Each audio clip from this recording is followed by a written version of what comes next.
कालितारा षोडशी भुवनेश्वरी समन्विते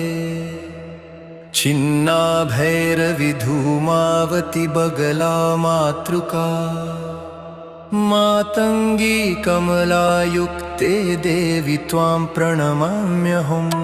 नमोऽस्तुते महाकाली कालकालप्रदेनी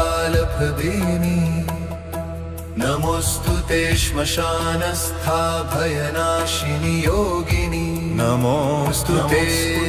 खड्गहस्ता मुण्डमाला विभूषिते नमोऽस्तुते महामाये ब्रह्माण्डविदारिणि नमोऽस्तुते महातारि भवसागरतारिणि नमोऽस्तुते नीलसरस्वती महामोक्षकारिणि नमोऽस्तुते शब्दबीजस्वरूपिणि वरानने।